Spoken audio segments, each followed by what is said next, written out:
Hi, welcome to my channel. If you're new here, my name is Lacey and I'm using weekly themes to help declutter my art supplies and use up the things that I already own. This week is ephemera week. If you don't know what ephemera means, it is basically little bits of paper.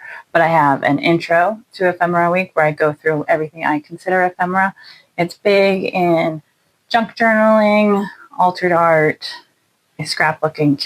And one thing I found as I was going through were these. These are waterslide decals. They have yellowed a little bit, so they're not going to disappear entirely like they kind of did back in the day. They go on a lot of different surfaces. I suggest plaques, glassware, furniture, windows, walls, soap, candles, rocks, painted coffee cans. Use outside on your mailbox, garage door, garbage can, automobile.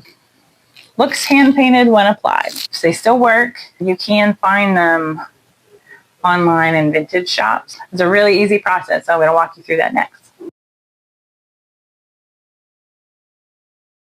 I am using a washcloth, measuring tape to measure the diameter of the planter, warm water, scissors, and vintage Meyer cord waterslide decals from 1981. We are the same age.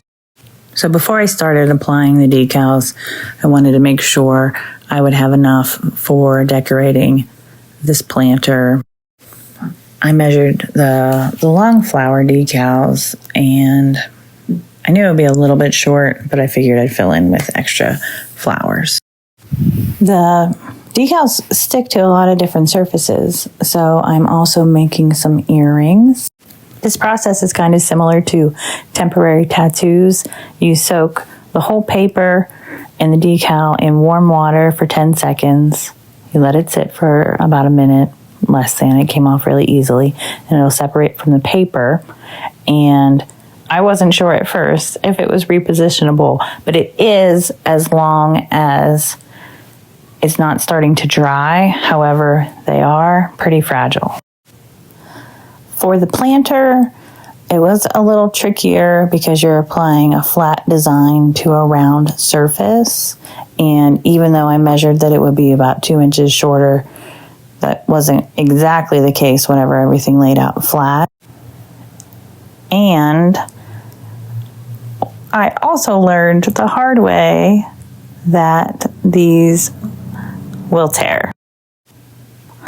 Luckily though, I had 3 of the long decals, so I just salvaged what I could from that one and had enough to go the whole way around.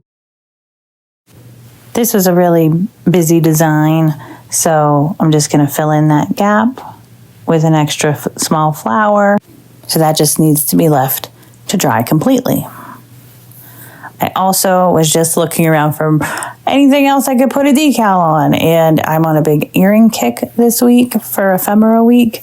And I have these charms. They are clear and they already have a hole drilled in them. So earring blanks. I'm doing something I don't recommend. I didn't have a pen. I work on my porch when it's nice out, and I just didn't want to get up and move the camera. So I'm just kind of scoring around the edges, but obviously you can be a lot more precise if you would just draw around the edges of the decals and see what fits. But they're nice because they're clear and you can see through and see where you want it to be. They kind of have like a stained glass effect. So now it's the next day, everything is dried.